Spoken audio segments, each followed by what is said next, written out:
Let me tell you about God. If you're in your single season, so many of us get sad that we're single. We get sad that we're alone. But God literally will give you options. You have the option to go from pain to purpose. You have the option to go from empty to empowered. You have the option to go from broken to breakthrough. It's all up to you. God's on the good side of that option, though. He's waiting for you. He's rooting for you. But in order for you to receive all the love that God will give you in a significant other, what are you going to choose to do in your single season? I mean, you gotta let me know something, because I feel like that's how he talks. You gotta let me know something. Like, what are you gonna do? He's waiting for you. He sees what's gonna happen. So what you gonna do with that? Okay. Listen, I know it's probably a lot of things that I say on this channel that people don't like, but this might be one that some of y'all really don't like, and I still gotta say it anyway. Because a lot of y'all are out here faking being single, and you're not actually single. Not in terms of cheating or being in a relationship, but you're faking being single because you're not actually taking the time to be single. You're not actually taking the time to sit with yourself. And then it's causing you to get into relationships and then be back single again because it didn't work out because you ain't never really took the time to be single. And I just feel like we just need to talk about it. All right, I feel better. I got it off my chest. Let's go.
Alright, you guys, welcome back to Mom Jeans by NUTCASE. Thank you all so much for being here. I really appreciate the love and support that you guys have been showing the channel. Thank you so much. So if you guys enjoy this content, or if you want to see more about what I talk about, just, off of some shenanigans, be sure to like the video, subscribe, turn on your post notifications, comment below, let me know what's on your mind about this topic or about any other topic that we discuss on the channel. But today I wanted to talk about fake single, because I've done it. I have been this girl, all right? I have been the fake single girl who is saying, oh, I'm single. Single again. Back on the prowl.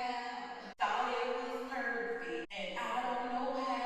I've been that girl, okay? I've been the girl who says that they're single, but really isn't doing any type of self-development work, or really isn't doing anything to basically propel herself forward. And I just used being single to go out here and be a hoe, okay? And I'm not saying it's wrong. I am not trying to shame anybody, whatever you want to call. I don't know all the things, all the words that we have nowadays in vocabulary talking about different situations. I don't know. It's just plain and simple for me. But I'm not trying to shame anybody. I'm not trying to make anybody feel bad about their choices or their actions or whatever phases that they're going through individually in their life. I feel like all of these different phases are important, and I think that all of the ways that we process information are really important to show us more about ourselves on a deeper level. But one thing that I want you guys to be aware of is that when you realize that truly being single and taking time to truly be on your own and by yourself, not single and searching, not single and dating, but just truly being single, individual to yourself, is going to benefit your life on such a greater level than if you were to try to fill that void with someone else's company or with something else that you're doing. I feel like there's two types of being single. There's single where you're still dating and you're seeing other people, you're speaking to people, and you're just being open, right? But then there's single where you're completely single, you're not dating anyone, you're not speaking to anyone, you're not getting to know anyone. Like, you're just in complete solitude. I've never had a season or a period where I've just been completely alone until now. Honestly, it's not as easy as I presumed it would be. When you're in a season where you don't have any form of intimacy, where you're not in a relationship with anyone, when you're not dating anyone, it gets a bit boring and it gets a bit lonely. Of course, you can connect with your friends and spend time with your friends, but we as human beings, we crave intimacy, we crave connection, we crave love. And so when that is kind of completely taken away from us and we are by ourselves, that can make us feel a little bit lonely. That can make us feel a little bit unwanted. Although at times it might feel a little crappy, lonely, a little bit boring, it's still an important experience. Like, I think it's important for us to experience those moments of just solitude because it allows us to kind of understand ourselves outside of a relationship. It allows us to kind of reevaluate our needs, our wants. It's so important to have those moments where we dedicate time to ourselves. I think it also gives us the opportunity to date ourselves as well. And you just know that you can bring yourself joy without having to be in a relationship to do that. It's great and it's fun to share that with someone else, but it's nice to know that you can do that for yourself first. Let's talk about this. Let's talk about the seat fillers. Let's talk about the voids that we try to fill when we're quote unquote single. Because I think a lot of people do this when they are maybe just getting out of a relationship. They don't really take the time to process what they've just been through. They don't really take the time to take a deeper look at how that relationship has affected their life. They don't take the time to look deeper into how they may have changed during that relationship or during the process of kind of intertwining with another person. And that's how we carry a lot of baggage from other people. It's like, that's how we turn into the very thing that we don't want to be, is because we don't allow the space and opportunity for us to separate who we were from who we are or from who we've become. It's a little alarming too, like when you're a person who continues to bounce from relationship to relationship, because it's like, do you not like being around yourself? Like, do you hate yourself? I mean, do you feel that the person looking back at you in the mirror is unsatisfactory? Because that's even more of a sign that you need to sit the fuck down. Sit down and relax for a moment. Please. Okay. Stop letting everybody else deal with that. We would like for you to deal with that on your own. And I think that's something that we all have to realize, is a lot of times we choose to use coping mechanisms. Some people may go to a toxic coping mechanism like a substance, but some people go to maybe platonic relationships like friends or family members as a coping mechanism instead of truly dealing with themselves. And this is a form of codependency, you guys. This is a form of you not being able to stand on your own in situations. Instead of taking the time that you need to really evaluate and assess where you are now, all that you've been through, and where you want to be in the future, you just jump to the next situation. And I had to stop doing that. I had to stop doing it because I really didn't like the person that I was becoming. Like, I really did not enjoy that person. Like, I did not... Girl, bye. What is going on, child? I did not... okay. I really didn't like the person that was looking back at me in the mirror. And there was a point... Okay, so I was married, you guys. And then I immediately got into a relationship, had another child. We're gonna get into that. We're gonna get into that. I've gotten into that. A lot of people on my other channels know that this is my story. I am not ashamed of my story. I jumped from my marriage to a relationship, and it put me into a situation where I had another child, and I was frustrated, and it was just so much going on where I wasn't dealing with myself, and I was having a lot of problems, not only personally but professionally, because I was choosing not to pay attention to what I really needed as a human, as an individual, for myself, what I needed to look at and what I needed to observe and what I needed to accept about myself. So it caused me to continue to be in these perpetual toxic situations. I'm just saying this from experience. I'm definitely not saying this from a place of judgment, because I understand a lot of people feel judged when you talk about these topics, but it's not that. It's the fact that I've witnessed within myself and with other people around me how detrimental this can be. A lot of people, try to portray this image on social media of like being single, back on the market, everything is cool. I'm ready to go again. And that they just got out of a relationship, especially like people who are quote unquote celebrities, quote unquote influencers, which that's a whole nother topic too. But they will try to make you think think as an observer, or even just people in your community, people who you may know from different circles, they will try to make you think that you, just because you just got out the relationship, everything is cool. Oh my goodness, bitch, I'm free. Like, let's get to it. That's not what you should do.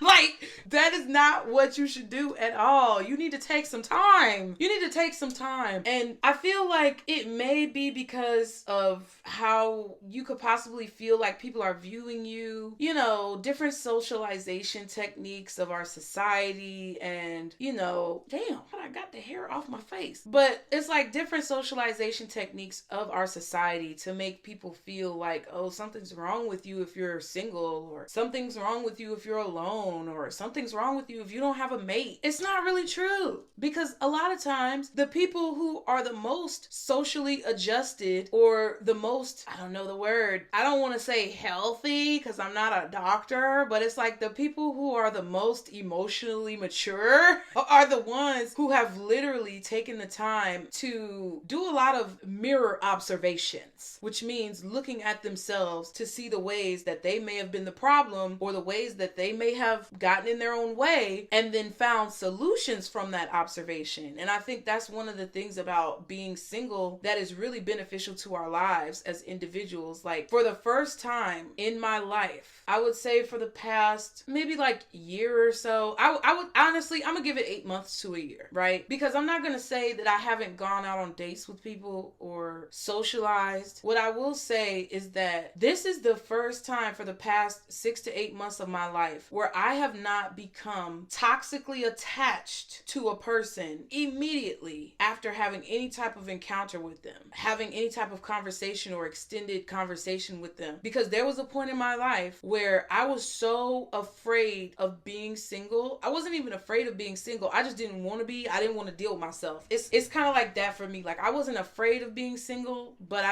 maybe it was a certain level of fear, I guess. But it's like, I just didn't want to deal with myself. I didn't want to deal with myself. I didn't want to look in the mirror. Like, I didn't feel like I needed to change anything. I didn't feel like I needed to do anything differently. And this is the first time in this time frame where I was like, okay, that was bullshit. That was wrong, girl. That was so wrong. And there's work that you need to do. And we've been doing that work. Okay, me and my reflection back in the mirror. We've been doing that work. Us, we. You, me, I, us, we. And it's been really nice, right? Like, it's been really nice because I've started to realize how much the ways that I saw myself and how my image looking back at me was projected in my own mind, that I'm now able to understand how I've been coming across to other people, and how I may not have been giving myself enough credit. Basically, my self-esteem was low. I was accepting things that I didn't really deserve, or was technically beneath me because it was. And I was allowing things to continue to transpire in my life that weren't giving me a full picture of what my life could be. It was only bits and pieces, or it was like the bare minimum. That's what I was accepting for myself. That's what I was allowing for myself. And it's not something that I was in the frame of mind to really want to do anymore. And when you are in a position where you have that opportunity, whenever a relationship ends, usually it's a sign. Usually it's a sign that you're meant to take a minute to reflect. Usually it's a sign that you're meant to pause, to breathe, to reflect, to observe, and to take stock of where you are in your life. Because for all I know, I don't know you, okay? You're a stranger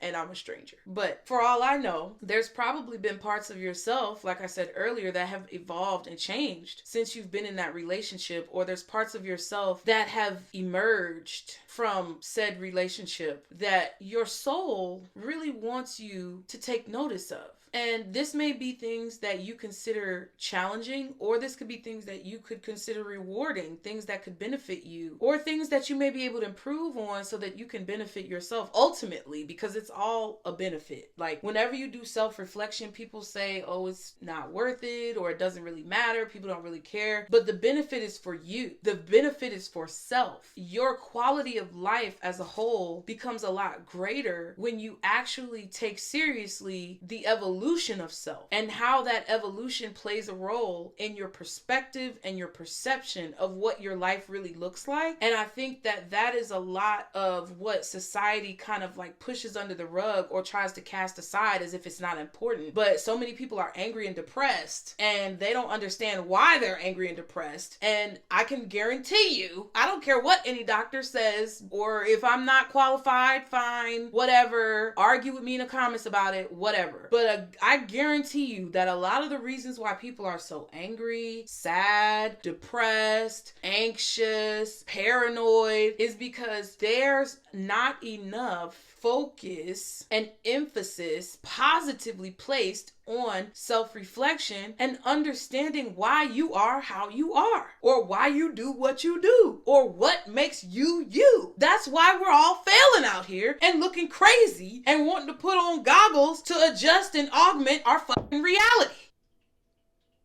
Cause we don't want to see the reality that we got. And we don't understand that the reality that we have is because of what we have chosen. So when it comes to being single for real, I just implore you as a person who may be in that position right now, if you're just coming out of a relationship, or you've been out of a relationship for a while, or you've recently gotten divorced, or, you know, you may have had some casual liaisons with people over the past few months, but now it's like you're tired of it and you want something different. I implore you to take a look at truly being single, to take a look at truly evaluating yourself, because the way that you are being programmed through what you see other people doing is not necessarily in your highest good. Here are 3 really important things to do when you're single. First things first, get to know yourself. Seriously, what do you like? What do you dislike? What are your hobbies? This is so important. Most of the time when you're in a relationship, you know what your spouse likes, your partner likes, what they don't like, but you never really take the time to, focus on you. Number 2, focus on your passions. Do you love to play the piano? Have you always wanted to bake? This is the perfect opportunity to really tap into that. Perfect a craft or learn something new. And last but not least, number 3, self-care. And no, I'm not just talking about getting your nails done, getting a facial. I'm talking about the whole shebang. Mind, body, and soul. Really take this time to take care of yourself and tap into the things that you've never really addressed or had the chance to really take care of. What I feel like the best use of your time is when you're single is, number 1, to accept your feelings. Accept what you've just been through, okay? When I got my divorce, I had been separated for several years. That's a whole nother story, like I said. But I had been separated for several years trying to get a divorce, finally got the divorce, and it was kind of like reopening the wound of the initial separation, and I had to accept those feelings. Whenever I've broken up with someone or had a relationship dissolve, I had to really take a minute to accept those feelings, and sometimes that may look different for each of us. Sometimes that may include a lot of tears. Sometimes that may include a little bit of anger. Sometimes that could include a little bit of apathy or lethargy, where you don't care really about anything or anyone, and you recluse yourself into this little bubble of kind of just a mundane existence. Like, you may eat, sleep, go to work, and come back, but you really don't care about anything else.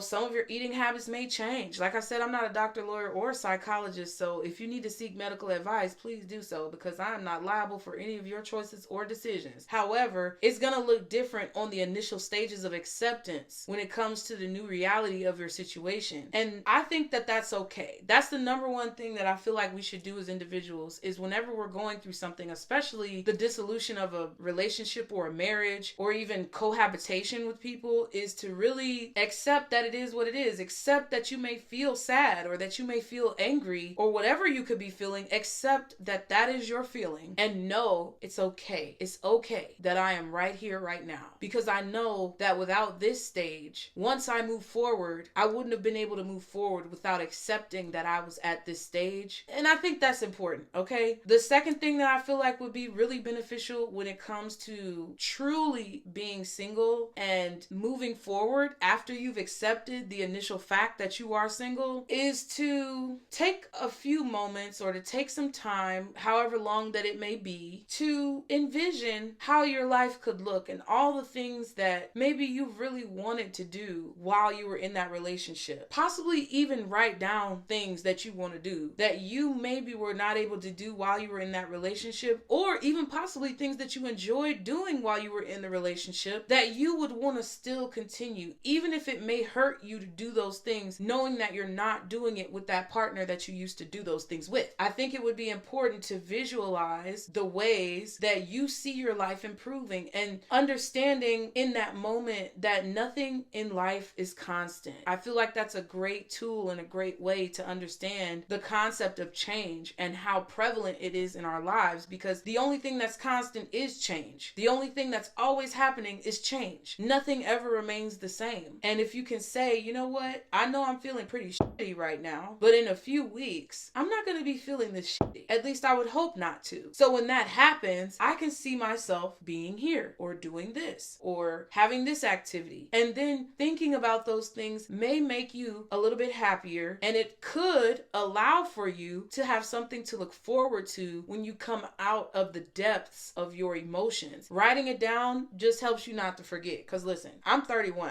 I'm about to turn 32 this year. Okay, birthday coming up very soon. Shout out Pisces. Okay, I don't give a fuck if you mad. Pisces season all day, bitch.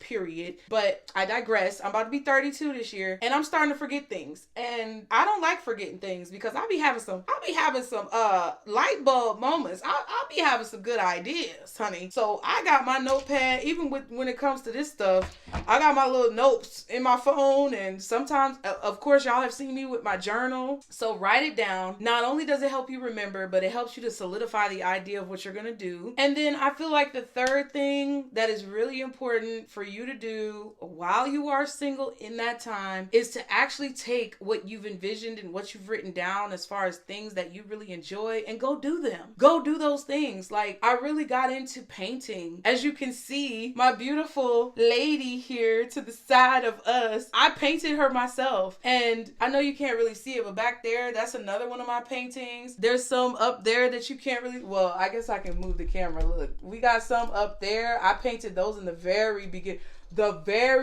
Y'all, I did those two with the moon cycles. And I also have several paintings like over my bed. Y'all, I'm trying to get the camera right because I just kind of messed it up. But I also have several paintings like over my bed. And there's one that I have over there across the way in front of my full-length mirror. And it was something that was really fun because I could go to Paint and Sips, honey. And I didn't have to pay for no drinks. I could bring snacks. And we would just be jamming because it was like the instructor would have the picture of what your painting was going to look like. I know y'all probably have been to a paint and sip, but if you have not, it's a really cool experience because they have the picture that you're going to end up painting, but everybody's turns out differently. And like throughout the process, at least with the place that I went to, they played a lot of good hits. It was a mixture and a mashup of like, you know, 80s, 90s, 2000s, like depending on the instructor that you have, they would play different music. One of the ladies was a little bit more mature in age, and she was playing like some 50s, 60s, 70s music, and I was down with that too, because as I explained to y'all in the previous video, my family who raised me, my mother's side of the family, was older in years, like they were of an older generation. But regardless, it was a skill that I could develop, something where I could express my creativity, a hobby that I could adopt into my life where I can kind of put my feelings onto a canvas or express my feelings in some way that would be productive and healthy and it wouldn't be negative. And I think that's really important. It doesn't necessarily have to be painting for you guys. It could be playing an instrument. It could be some type of physical activity. It should be something that you enjoy to do or something that you're curious about that you would want to know more about. And I feel like that would start you on the right track to healing. Really, because we talk about healing a lot in our society, but we never really talk about healing. And I feel like that's what true healing really is. It's when you protect yourself through rebuilding. It's when you reprogram yourself through expression. It's when you take a time or a situation or an experience that may have cut really deeply and you find quote unquote tissue to put it back together. But see, the problem with those wounds, when they become infected and gangrenous and start creating a problem, is when we fill it with trash. When people start to use coping mechanisms that are counterproductive as a way to quote unquote heal, when all it's doing is infecting the pain area or it's infecting the wounded area. And I think that's what my frustration is in why I made this video, is because there's so many people who are fake single. Instead of doing those activities that, you know, develop a skill or educate them in some type of way on something that they may be curious about but don't really know a lot about, or instead of like maybe building up their physical strength, they choose to go out, they choose to go to the club, they choose to sit at the bar, they choose to drink a lot of alcohol, they choose to maybe jump into another relationship and make that other person pay for what it is that the last person did. And it's like, do you really want something different? Because you picking up right where you left off with the bullshit, and then you're wondering why it's not any different. And I just think that that is such a sad thing that so many people get caught up in because of the way that we're shown very surface level what healing is, but that no one really goes into what healing is. No one really dives deeply into what you have to do. It's like they just tell you, it's kind of like a parent from back in the day who would tell you, you don't do that. Don't go out there and get pregnant. Don't go out there and get nobody pregnant. Don't take drugs. Don't do this. Don't do that. But then when you're a kid and you're curious and you're like, but why? Like, why am I not supposed to do it? Just don't do it. I said don't do it. And you like, damn, I mean, I was just trying to figure out what you meant. And then you go and do it anyway because, you know, you're just like, well, I don't know what the problem was. I'm just going to see what's going on over here. I just want to see a little bit about what's going on over here. And then you end up in the same problem that they didn't want you in, but it's because you didn't explain the situation that you didn't know not to be in the situation. But I digress.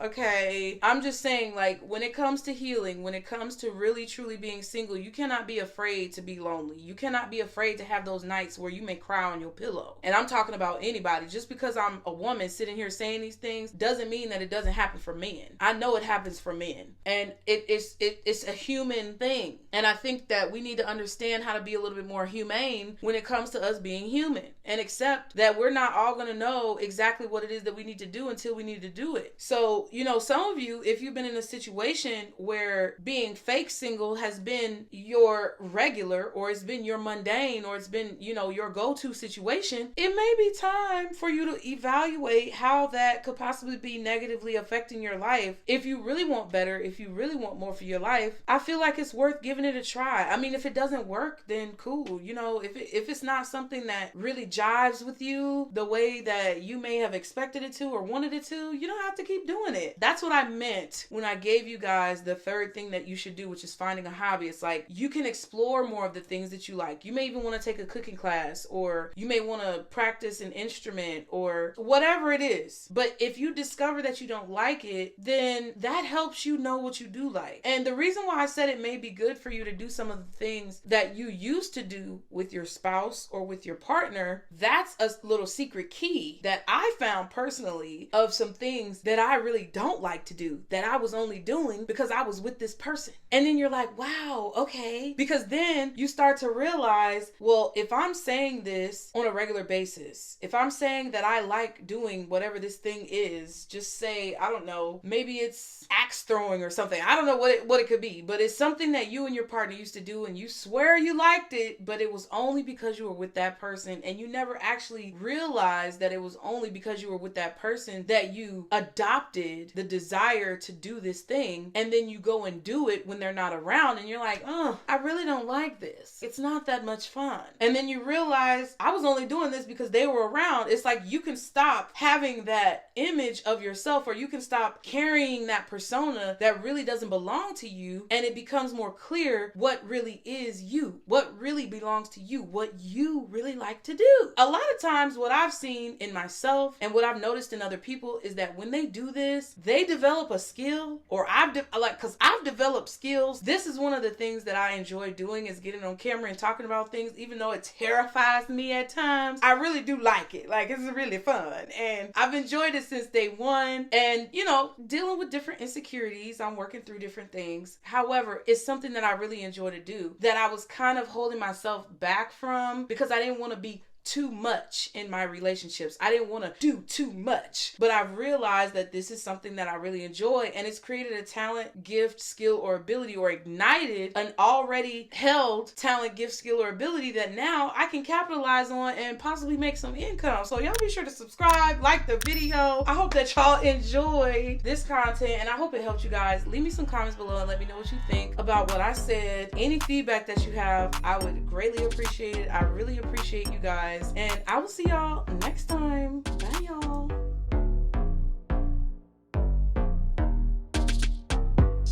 I'm consciously single. Of course, I'm not about to text back. I'm consciously single. I'm not looking for my other half, because I'm not a half of a person. Consciously single. I don't fear alone time, because I look at it as solitude. I'm consciously single. I ain't stroking no egos. I'm consciously single. Dating stands for distraction in my eyes. I'm consciously single. Most of the time, I don't feel like being bothered. Consciously single. My favorite thing to do is go home to a quiet house and looking ugly all by my damn self in peace. I'm consciously single.